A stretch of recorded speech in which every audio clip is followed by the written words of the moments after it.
우리 다 같이 자리에서 일어나셔서 성삼위일체께 한없는 찬송을 올려드리면서 예배로 나아가겠습니다.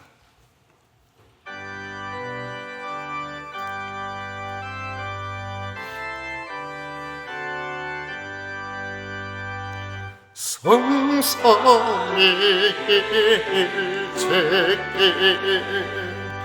한없는 찬송을 드립니다. 존귀한 주님을 영광 중 배우고 영원히 모시게 하옵소서.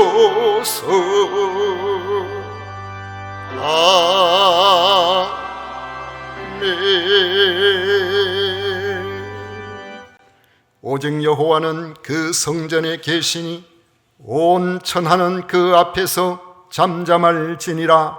아멘.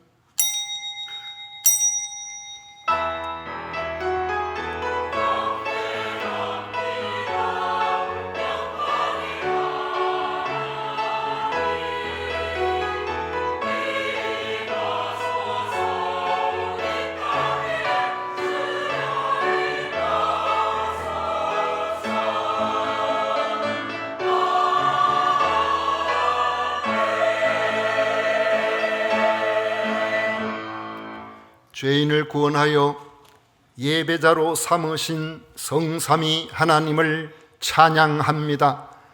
이 시간 마음과 정성과 뜻을 모아 예배를 드리오니 연락하여 주옵소서. 한량없는 은혜로 오늘 이 시간이 하나님의 임재의 시간을 경험하게 하옵소서. 예수님 이름으로 기원하옵나이다. 아멘. 다 같이 찬송가 26장 함께 부르겠습니다.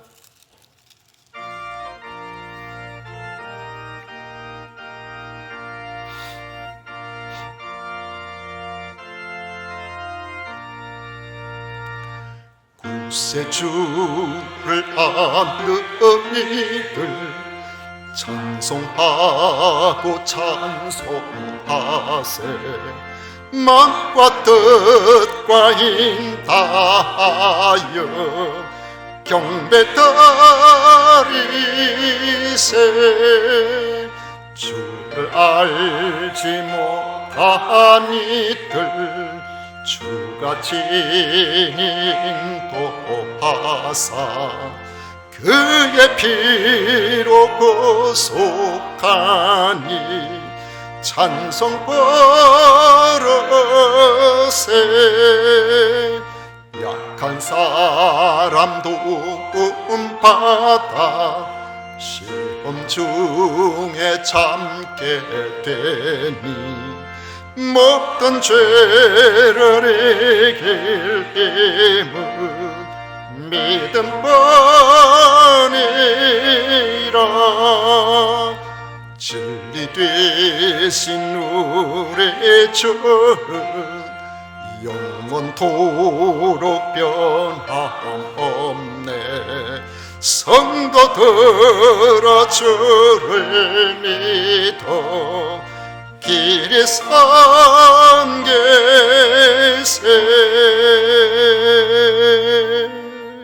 성시교독 교독문 제53번 함께 교독하겠습니다. 찬송가 뒤에 있는 교독문 제53번입니다. 내가 산을 향하여 눈을 들리라. 나의 도움이 어디서 올까? 여호와께서 너를 실족하지 아니하게 하시며 너를 지키시는 이가 졸지 아니하시리로다.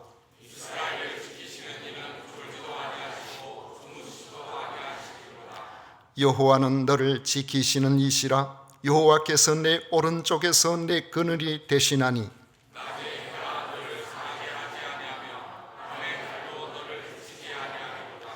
여호와께서 너를 지켜 모든 환난을 면하게 하시며 또 내 영혼을 지키시리로다.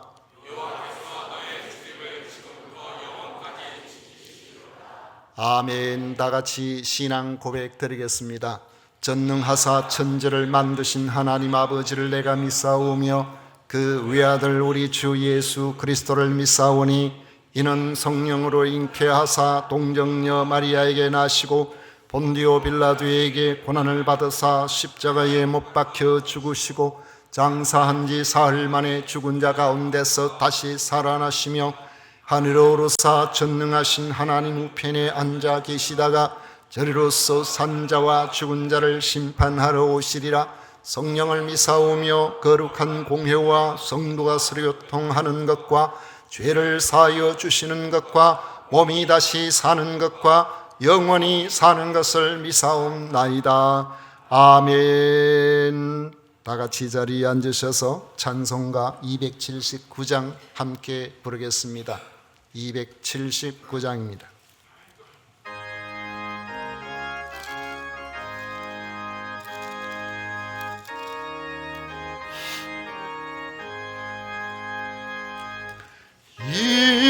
인애하신 구세주여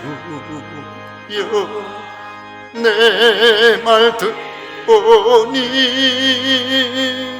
죄인 오라 하실 때에 날 불러소서.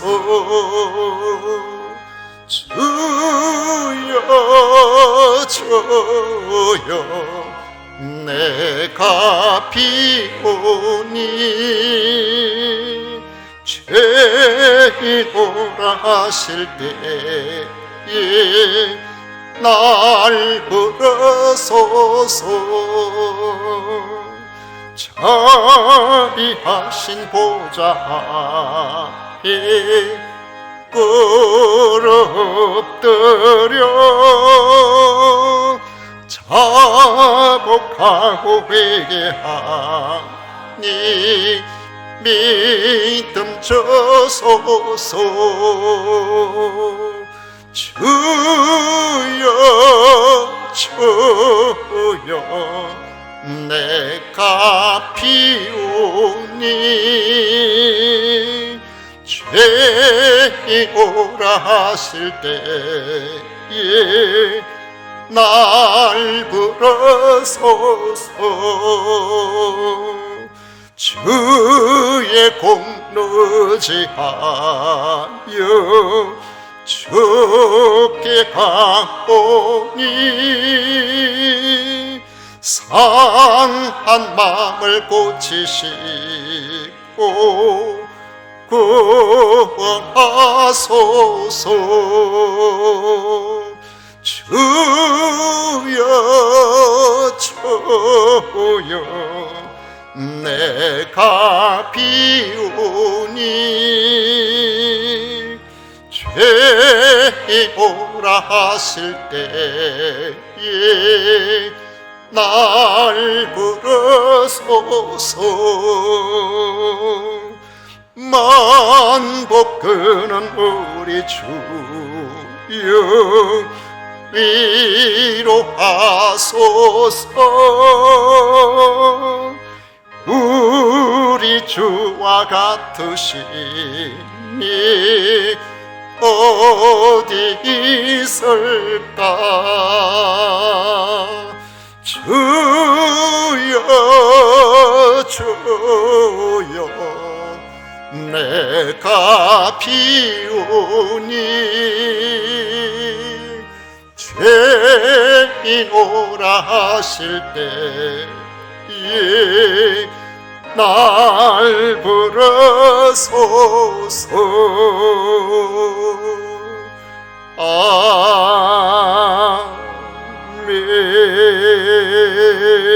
아멘. 배경장로님 우리를 대표하여 기도하시겠습니다.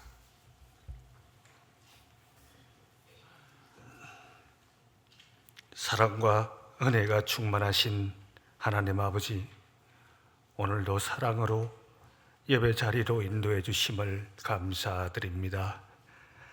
한 주 동안 지켜주시고 보호하신 은혜를 기억하며 겸손한 마음으로 하나님 앞에 나와왔습니다. 우리 연약함과 부족함으로 인한 죄와 허물을 각자의 입술로 참회합니다. 저희가 그토록 의지하며 사랑하는 우리 주 예수님의 보혈을 의지하오니 용서하시며 예배를 온전히 드릴 수 있도록 성령님 인도하여 주시옵소서. 특별히 소망하옵는 것은 예배에 임하는 마음이 주일마다 참석하는 예배가 아니라 정성과 열심을 다하는 예배에 되기를 원하오니 성령님께서 간섭을 소원합니다. 기도 금지의 명령에 왕의 도장이 찍힌 것을 알고도 하던 대로 감사 기도하는 다니엘은 어떤 예배의 마음이었을까 상상하면 과거의 한 장면이 오늘 예배를 드리는 우리에게 많은 신앙의 도전을 주곤 합니다. 다니엘의 시대보다 안락하게 말씀을 접할 기회가 더 많은 오늘이지만 나태함이 더 많이 스며들 수 있음을 경계하오니 예배 드리는 마음에 성령님 강하게 간섭하여 주시옵소서. 하나님 아버지, 저희는 사람입니다. 믿음과 의심이 공존하는 일상의 인간입니다. 믿음은 바라는 것의 실상이요 증거라고 하는 말씀을 알면서도 우린 흐르는 눈물에 기도가 여전하고 마주하는 육신의 절절함이 흔들리며 의심하는 연약한 인간입니다. 때론 25년 동안 자식을 기다린 아브라함을 떠올려 보기도 하고 13년 풍상을 겪으며 버티는 요셉을 견주기도 하나 오랜 기도의 기다림은 늘 흔들리는 도전을 받곤 합니다. 인자신 하나님의 섭리가 절대적으로 필요합니다. 사람이 아무리 기도하며 계획하고 염려할지라도 이를 이루시는 하나님의 역사에 견줄 수가 없음을 믿습니다.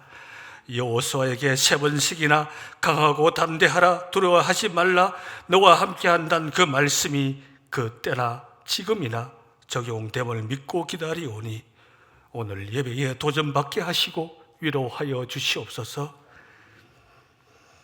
세상 만사의 주권은 오직 하나님께 있사오니 정처 없는 대한민국을 불쌍히 여겨 주실 것을 소원합니다.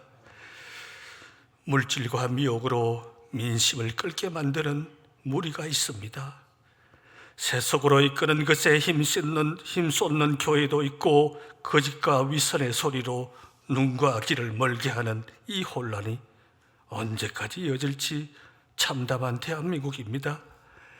그러나 만물이 생동하는 봄엔 하나님의 섭리가 발휘되어 제자리 찾기를 소망합니다.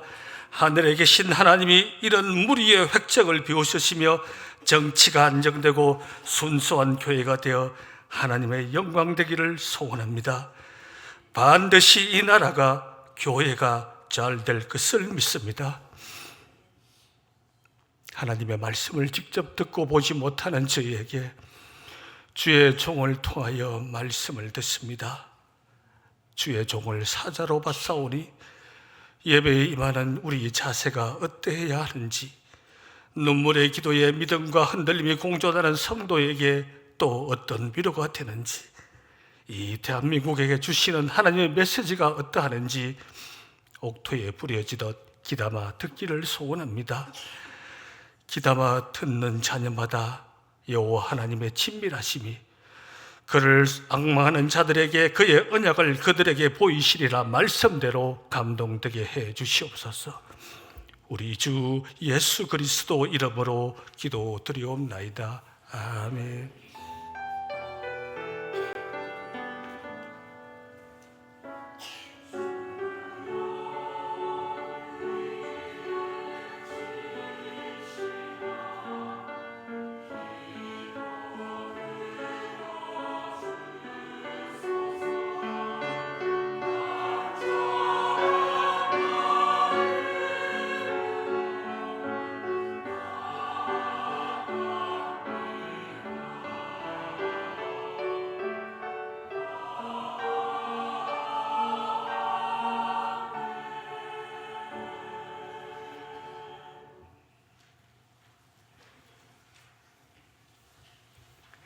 이 시간 우리에게 주신 하나님의 말씀은 창세기 19장 12절부터 29절까지 말씀입니다. 창세기 19장 12절부터 29절까지 말씀을 교독하겠습니다.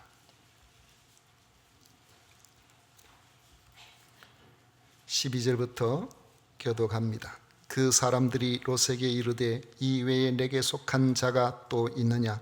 내 사위나 자녀나 성 중에 내게 속한 자들을 다 성 밖으로 이끌어내라.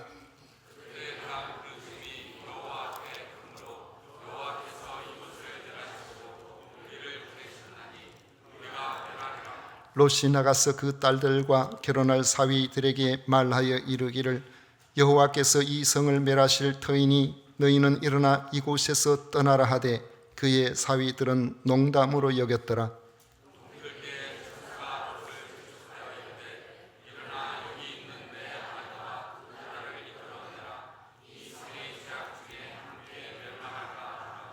그러나 롯이 지체하매 그 사람들이 롯의 손과 그 아내의 손과 두 딸의 손을 잡아 인도하여 성 밖에 두니 여호와께서 그에게 자비를 더하심이었더라.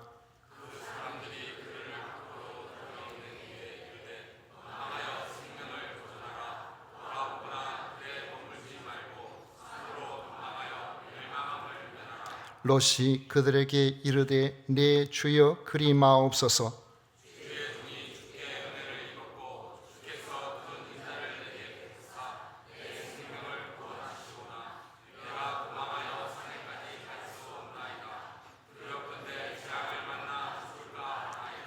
보소서 저 성읍은 도망하기에 가깝고 작기도 하오니 나를 그곳으로 도망하게 하소서.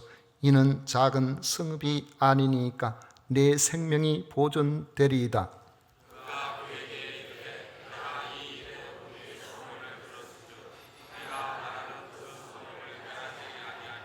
그리로 속히 도망하라. 내가 거기 이르기까지는 내가 아무 일도 행할 수 없노라 하였더라. 그러므로 그 성읍 이름을 소알이라 불렀더라. 여호와께서 하늘 곧 여호와께로부터 유황과 불을 소돔과 고모라에 비같이 내리사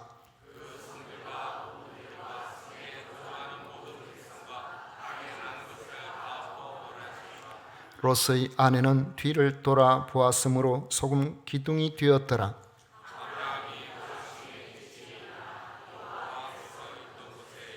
다 같이 28절 29절 읽도록 하겠습니다. 소돔과 고모라와 그 온 지역을 향하여 눈을 들어 연기가 옹기 가마의 연기같이 치솟음을 보았더라. 하나님이 그 지역의 성을 멸하실 때에 곧 롯이 거주하는 성을 엎으실 때에 하나님이 아브람을 생각하사 롯을 그 엎으시는 중에서 내보내셨더라. 아멘. 이 시간 성가대에서 정성껏 준비한 찬양으로 우리 하나님께 영광을 올려 드리도록 하겠습니다.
아멘. 오늘 우리 함께 읽은 말씀을 가지고 뒤돌아 보지 말아야 합니다 하는 제목으로 같이 말씀을 나누고자 합니다. 아브라함의 조카 롯이 소돔에서 살게 된 이유를 창세기 13장 10절에 보면 여호와의 동산 같고 애굽 땅과 같았기 때문이라고 말씀하고 있습니다. 소돔 땅에 대한 최고의 찬사로 보입니다. 가장 아름답고 가장 화려한 도시 문화가 당시에 롯이 바라본 소돔의 모습입니다. 지금도 젊은이들은 틈만 나면 할 수만 있으면 인서울을 생애의 목표로 삼고 있는 이들이 적지 않은 것 같습니다. 대학 입시를 통해서 혹은 직장을 구해서 서울에 가고 싶어하는 이들이 많습니다. 롯은 그곳에 들어갈 기회를 놓치지 않았습니다. 그런데 이런 곳에는 젊고 돈 많은 젊은이를 여러 가지 죄악된 쾌락으로 유혹하는 문화도 병존하는 경우가 많습니다. 소돔이 그런 곳이었습니다.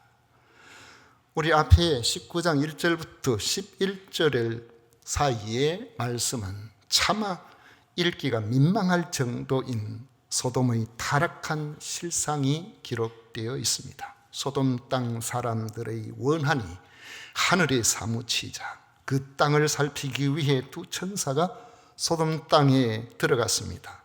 천사들이 롯의 가정에 들어가자 그들을 본 소돔 백성들이 어른, 아이, 가까운데 먼데 할 것 없이 모두가 롯의 가정을 에워싸고 그 사람들을 내어놓으라고 협박하였습니다. 그들을 성적인 희생물로 삼겠다는 것이었습니다. 이것은 소돔의 죄악이 어느 정도인가를 단적으로 보여주는 사건입니다. 부패한 도시 문화의 끝자락에는 언제나 성적 타락이 가득하게 되고 사람들은 죄의식을 점점 상실하여 죄를 죄로 여기지 않는 단계까지 가게 되는 것입니다. 오늘날 이 세상은 과연 소돔보다 낫다고 할 수 있을까요? 지금 아프리카의 몇 나라들은 학교의 교사가 적어서 아이들을 교육시키는데 문제가 심각하다고 합니다. 왜냐? 교사가 부족한 이유가 다른 데 있는 것이 아니고 신규 채용을 해놓으면 에이즈로 죽어버리는 교사 수가 더 많아서 항상 교사 수가 모자란다는 것입니다. 샌프란시스코 마약거리 여러분들 여러 매스컴을 통해서 보셨을 것입니다. 전부 좀비가 돼가지고 다 제정신들이 아닌 그런 것이 마약의 성범죄와 항상 결탁되어서 인생 전부를 망쳐버리는 이런 경우를 우리는 봅니다. 지난 16일 질병관리청 감염병 통계 자료를 보니까 작년 한 해에 우리나라 연간 매독 걸린 환자 수가 10년 전에 비해서 3배 이상으로 증가하였다고 합니다. 잘 드러나지 않아서 우리가 모든 것을 알 수는 없지만은 이런 질병이 폭발적으로 증가하는 이면에는 성적으로 관대한 사회 분위기와 무관하지 않은 것입니다. 이처럼 죄가 차올라 한계에 도달하면 그것을 이전 개역 성경에는 관령이라고 했습니다. 가득 차서 흘러 넘치는 단계까지 가버리면 하나님은 반드시 심판의 매를 들어오셨습니다. 노아의 홍수 사건도 그렇습니다. 가나안 원주민의 멸절도 그렇습니다. 소돔 땅의 유황불 심판도 마찬가지인 것입니다. 소돔의 죄악이 심히 무거워 심판하겠다는 말씀에 아브라함은 의인 10명만 있으면 심판을 하지 말아 주시기를 그토록 간절히 구했건만 소돔 땅에는 의인 10명이 없었던 것입니다. 10명은커녕 진정한 의미에서 소돔 땅에서 하나님을 두려워하는 사람은 롯 한 사람 말고는 없었다고 볼 수가 있습니다. 하나님을 믿으면서도 세상이 좋아서 소돔에 갔던 롯이 그것에서 마음이 편했을까요? 얼마나 갈등이 컸겠습니까? 아내도 딸들도 서서히 소돔의 죄의 문화에 물들어갑니다. 롯은 자신이 발을 들인 그 경계선에서 점점 더 고독해져 갔을 것입니다. 하나님의 백성들이 세상이 좋아서 한 발을 들여놓으면 그가 즐긴 쾌락에 수십 배의 갈등과 고통이 있다는 사실을 성도들은 알고 있어야 합니다. 세상에 한 발을 들여놓으면 내가 그곳에 가서 세상을 변화시키는 것이 아니라 있던 믿음까지도 팔아먹게 되는 경우를 우리는 주변에서 많이 보는 것입니다. 그런데 감사할 일은 소돔 땅의 심판에도 불구하고 하나님은 그 땅에 남아있는 마지막 의인 한 사람과 그 가족조차도 소돔 땅과 함께 심판하고 싶어 하지 아니하셨다는 것입니다. 12절에 보면 그 사람들이 롯에게 이르되 이 외에 내게 속한 자가 또 있느냐?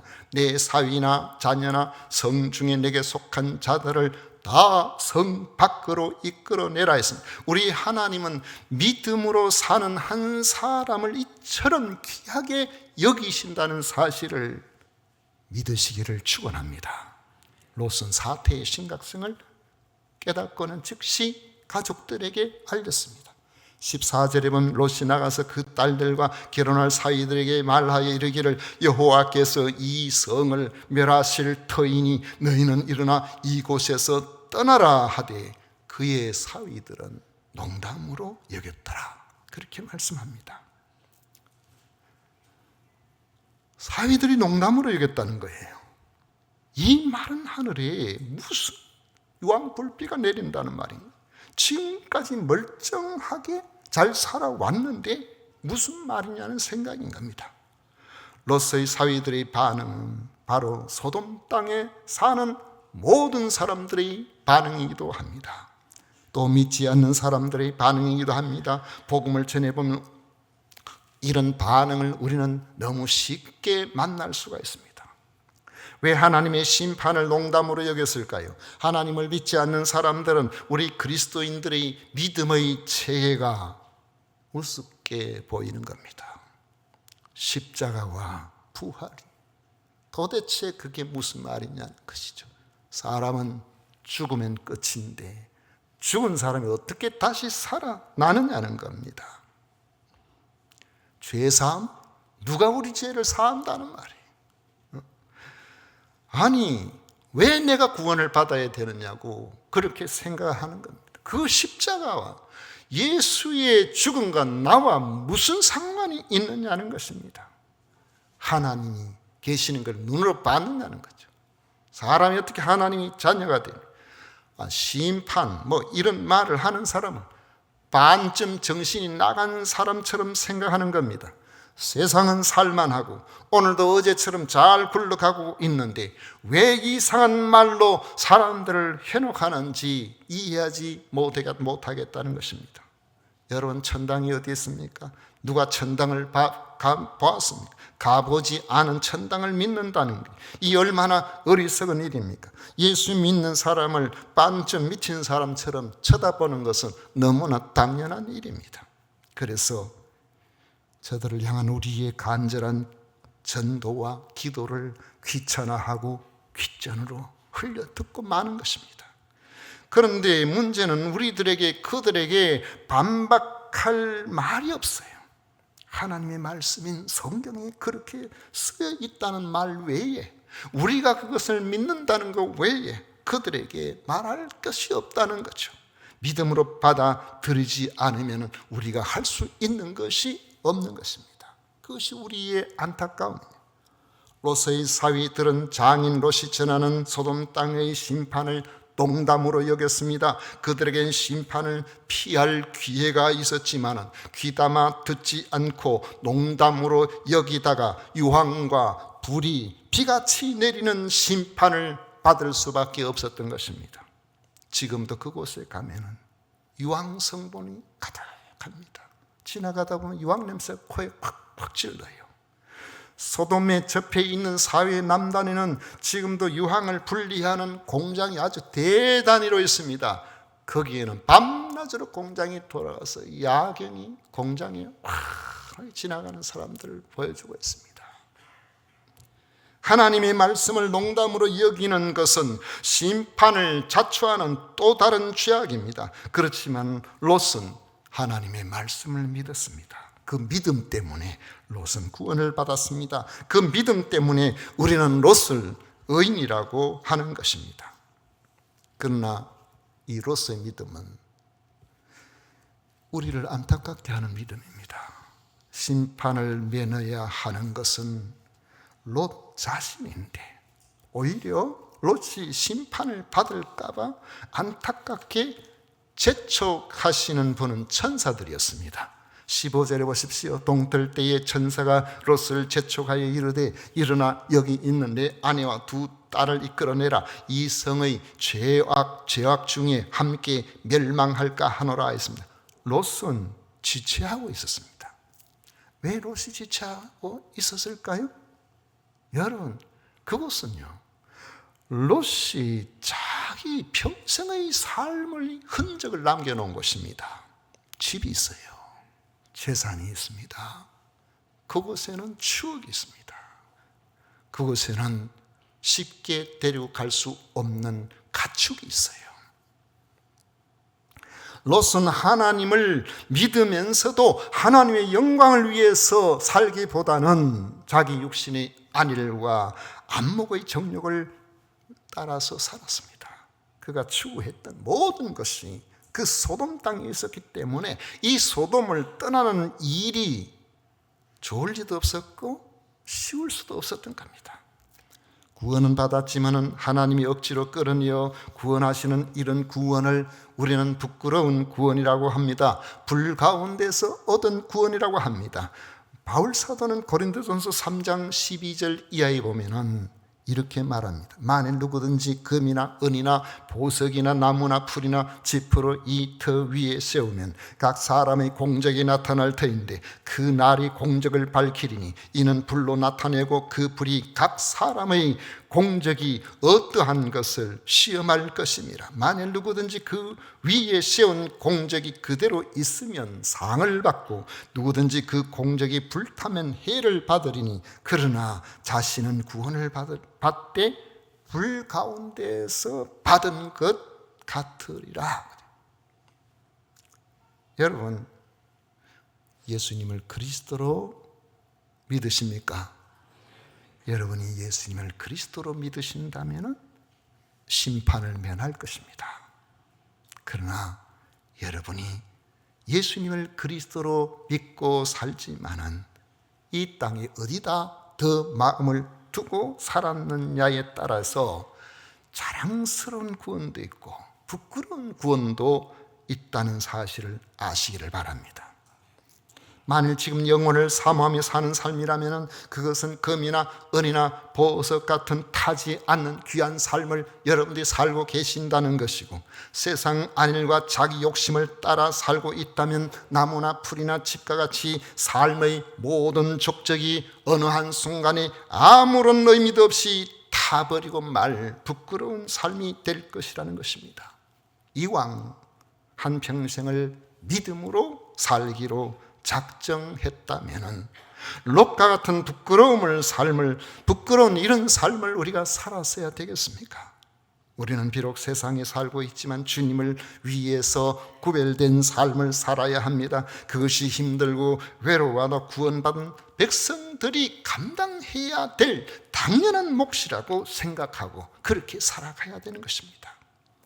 천사들은 지체하는 롯의 가족을 이끌어내어 성 밖에 두고는 말했습니다. 17절에 보면 도망하여 생명을 보존하라. 돌아보나 들에 머물지 말고 산으로 도망하여 멸망함을 면하라 했습니다. 우리는 더 이상 예수님을 그리스도로 믿기로 했으면 뒤돌아봐서는 안 된다는 거예요.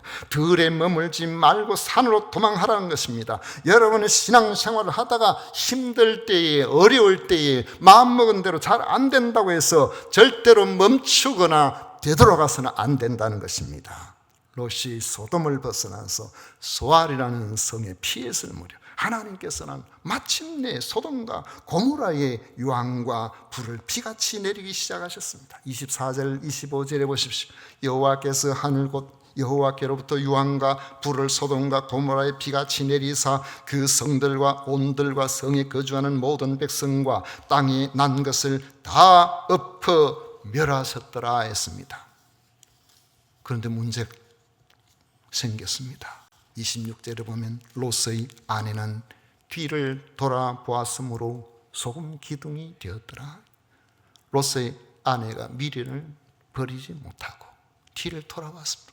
저기 우리가 얼마나 힘들게 집을 구했는데, 저곳에 우리 재산이 있는데, 저곳에 우리의 삶의 터전이 저곳에 다 있는데, 그거 쳐다보고 안타깝고 아쉬워서 뒤를 돌아보다가 소금 기둥이 되었다는 것입니다. 여러분, 우리는 이미 믿음으로 살기 위해서 출발했습니다. 아직도 세상 미련이 남아 있을 수도 있지만은 여러분, 뒤돌아보지 마십시오.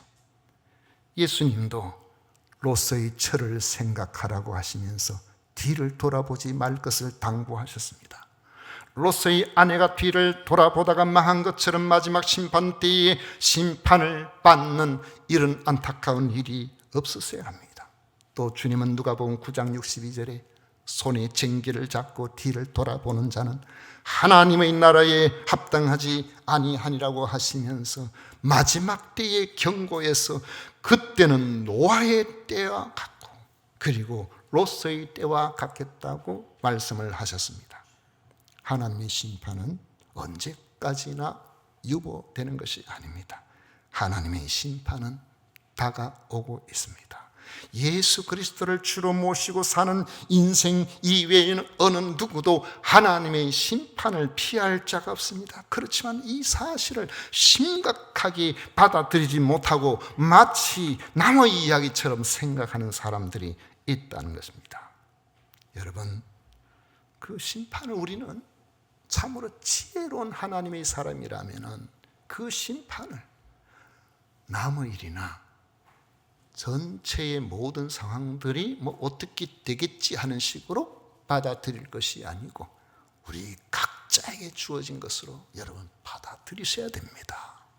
제가 지난주에 자료를 이렇게 분석을 하고 통계를 내면서 제가 그런 걸 하기를 좋아합니다. 그렇게 하면서 보는 자료 가운데서 우리나라 사람이, 왜냐하면 지금 65세 이상의 사람들이 20%가 넘어가면 초고령 사회라고 합니다. 그런데 우리나라가 25년 금년에 초고령 사회가 되었습니다. 이건 100명 가운데 25명 이상이 65세가 넘는다는 것을 의미하는 겁니다. 그러면서 85세 이상이 되는 분들이 우리 전체 인구 분포 가운데 몇 퍼센트가 되는가? 그걸 이렇게, 왜냐하면 65세 이상이 20%니까요. 그로부터 20년이 지난 85세가 넘는 분이 몇 퍼센트가 되는가 궁금하잖아요. 여러분 안 궁금하세요? 몇 퍼센트가 될 것 같아요? 강태 집사님, 이름 밝히면 안 되는데 몇 퍼센트 될 것 같아요? 5%는. 여러분 1부터 비슷하죠?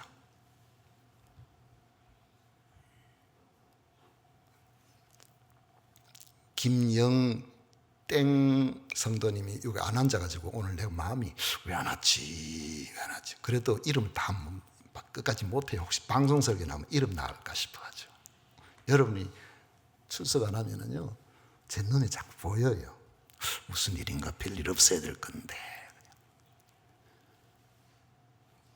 강태땡 이래야 되는데.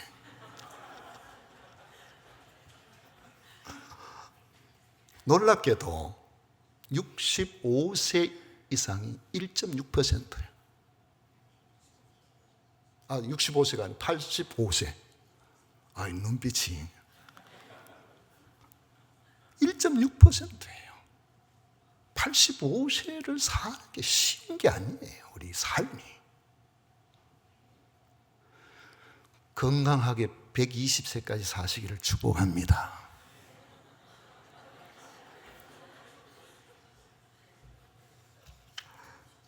여러분, 우리의 삶은 불언간에 하나님께서 너 이제 나하고 같이 살래? 이렇게 하시면은 다 버려도 가시다. 그래서 오늘이 중요한 거예요. 이 하루가 중요한 거예요. 하루하루를 여러분 멋지게 사셔야 됩니다. 우리의 인생이 많이 무작정 있는 것이 아니고 우리의 삶이 언젠지는 모르지만은 사실은 하루하루가 귀하고 소중한 날들이에요. 이 날들을 여러분 잘 사신다면 천국에서도 상 받고 칭찬받는 여러분이 되시리라고 믿습니다. 히브리서 9장 27절에 보면 한 번 죽는 것은 사람에게 정해진 것이요 그 후에는 심판이 있다고 분명하게 말씀하셨습니다. 그러므로 우리는 하나님의 말씀을 농담으로 여겨서는 안 되는 겁니다. 아무리 세상이 좋아도 세상과 구별되지 않는 삶에 우리가 머물러 있어서는 안 된다는 겁니다. 그리스도인은 그리스도인으로서 살아야 될 삶의 모습으로 항상 되돌아가려고 우리가 늘 그 자리가 내 자리다 이렇게 생각하고 살아가야 됩니다. 세상이 좋다고 미련을 가지고 자꾸 뒤돌아보아서는 안 된다는 거예요. 소돔은 멸망되었으나 롯은 구원을 받았습니다. 그러나 롯이 구원받은 배후에는 그를 위하여 구하는 아브라함이 있었다는 사실을 우리는 알아야 합니다. 29절에 보면 하나님이 그 지역의 성을 멸하실 때에 곧 롯이 거주하는 성을 엎으실 때에 하나님이 아브라함을 생각하사 롯을 그 엎으시는 중에서 내보내셨더라. 이 아브라함이 영향력이 있는 사람이죠. 롯의 구원은 아브라함과 직접 관계가 있었다는 사실을 알 수가 있죠. 여러분, 예수님을 그리스도로 믿고 사는 것은 참으로 복된 일입니다. 저희들은요, 어릴 때에 70년대에 중고등학생 시절을 이렇게 보내면서 예수님을 믿는 것 때문에 얼마나 안 좋은 소리를 많이 들었는지 그때 믿은 분들은 아마 다 그랬을 거예요. 저 집안 망했다고, 세상에 저 예수 믿는데, 왜냐하면 믿는 사람 별로 없으니까요. 저 예수쟁이가 저 집에 나올 줄 몰랐다고 그런 소리를 얼마나 듣고, 뒤에서 수근거리는 소리 듣고 친구들과 관계가 떠나버리고, 저 이제 앞으로 나가면은 직장 생활도 못할 거고 뭐도 못할 거고 가면은 완전히 인간관계 다 끝났다고, 망했다고 그 소리 들었었어요. 그런데 그때 그럼에도 불구하고 옆에 빨간 성경 있죠? 그 성경 가지고 주일마다 남이야 손가락질 하든지 말든지 교회를 출석했던 그 당시에 우리 가까이 함께 있었던 그러한 이들, 친구들, 후배들, 그 친구들은 그때는 우리는 좋은 학교를 나오지도 못했고 다 어려운 상황이 있었지만은 후배 하나는 교장 선생님으로 퇴임을 했고 또 다른 친구 하나는 방송국에서 고위직으로 있다가 퇴직을 했습니다. 그런데 그때에 이 믿음의 길을 가지 않고 세상 좋아서 나간 공부 잘한 친구들은 흔적이 없어요. 들리는 소문에 좋은 이야기만 듣지를 못해요. 우리 인생은 몰라요.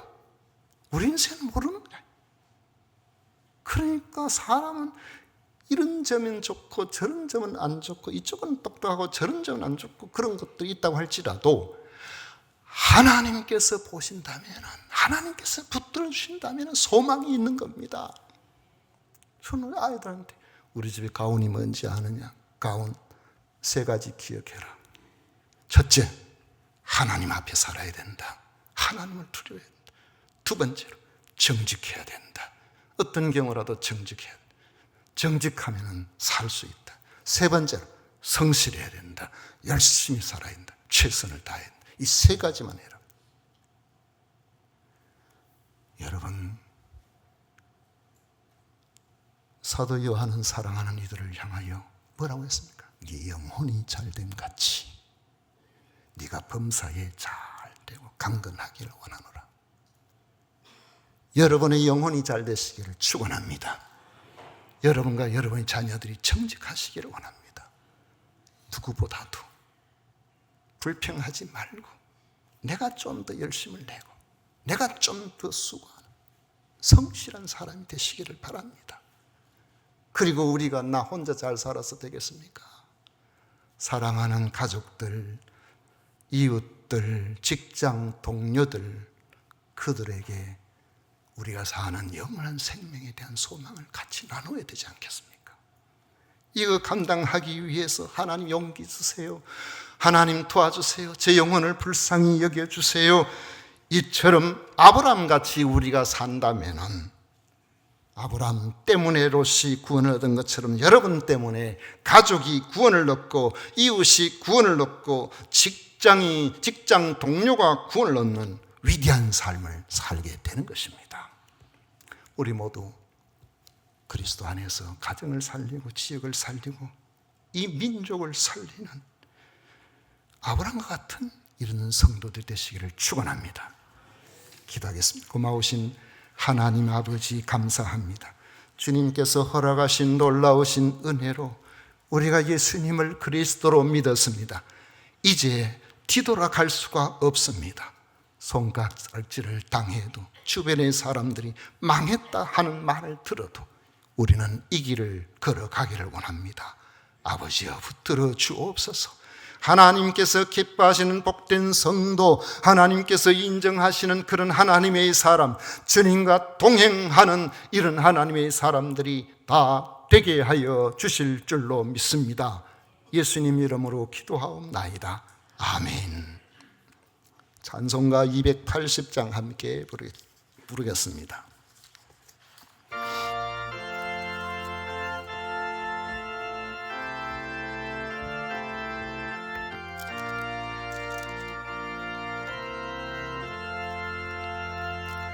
전부 유죄 없어서 손 들고 옵니다.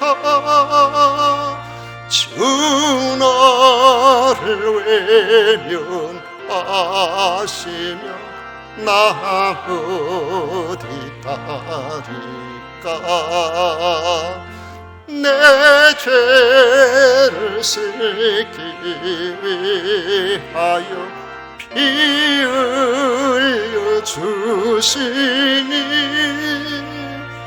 어떻게 하는 마음으로 주 앞에 옵니다. 전부터 계신 주께서 영죽을 죄인을 보혈로 구해 주시니 그 사랑 한없네. 내 죄를 씻기 위하여 피 흘려 주시니 고대하는 마음으로 주 앞에 옵니다. 나 예수 죄함으로 큰 권능 받아서 주님께 구한 모든 것 늘 얻겠습니다. 내 죄를 씻기 위하여 피 흘려 주시니 되게 하는 주 앞에 옵니다.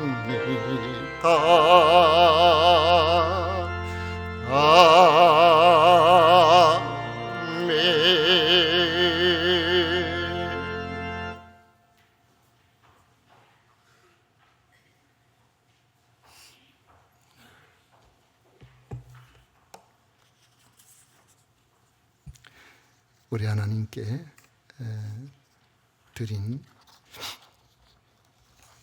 예물 위해서 봉헌 기도하겠습니다. 하나님 아버지, 주의 크고 놀라우신 은혜에 진심으로 감사드립니다. 아버지 하나님, 이 땅에 열심히 살아도 내 인생의 삶이 앞으로 어떻게 될지 알지 못하여 불안해하고 허무하게 늙어가는 우리의 삶을 하나님께서 날마다의 삶 속에 내가 너와 함께한다, 어디에 있든지 너와 함께한다, 너의 인생이 아무리 세월이 흘러도 내가 너를 청춘같이 새롭게 하겠다고 하시는 주님, 주님으로 말미암아 소망 있게 하심을 감사드립니다. 오늘도 주님 앞에 나와 아버지 하나님 예배를 드리면서 귀한 예물을 구별합니다. 내 노력으로 내 힘으로 모든 걸 얻은 줄 알았는데 우리 하나님께서 우리를 허락하시고 환경을 허락하시고 건강을 주시고 일터를 주시고 열심히 감당할 수 있는 마음을 주셔서 저희들이 이 땅에서 먹고 살고 사란구실하도록 귀한 예물 물질을 허락하셨다는 것을 기억하고 감사하며 소득의 10분의 1을 구별하고 건축헌금, 주일헌금, 선교헌금 여러 감사의 제목으로 감사헌금을 드릴 수 있도록 해주셔서 감사드립니다. 드리는 손길들마다 기억하셔서 저들의 수고를 알아주시고 하늘의 창을 여시사 천만 배로 갚아주셔서 평생을 하나님께서 기뻐하시는 멋진 삶을 살아갈 수 있도록 은혜를 내려 주시옵소서. 아버지 하나님, 오늘도 성도 섬기는 일을 기쁨으로 감당하는 주의 백성들도 기억해 주셔서 사람이 알아주지 아니하여도 여전히 그 자리에서 섬기는 이들에게 건강 주시고 가정을 평안케 하여 주시고 하나님께서 저들에게 꼭 필요한 것들로 채워 주시옵소서. 아버지 하나님, 박종훈, 최수빈 집사님 진주에서 2년 가까운 생활 동안 특히 진주 세금산 교회에서 함께 신앙생활하며 행복하게 지내게 하심에 감사하여 감사 예물을 드립니다. 아버지의 가정을 지켜주시고 어디에 있든지 복된 가정으로 우리 아버지 하나님께서 책임져 주옵소서. 오늘도 주님 앞에 난 모든 성도들 위해 한량없는 은혜로 함께해 주심을 믿사옵고 예수님 이름으로 축복하며 기도하옵나이다. 아멘. 지금은 우리 구주 예수 그리스도의 은혜와 하나님 아버지의 놀라우신 사랑과 성령 하나님의 위로 축복 교통하심이 겸비 주님 앞에 나와 예배하는 모든 성도들 위해 영원토록 함께 있을지어다. 아멘.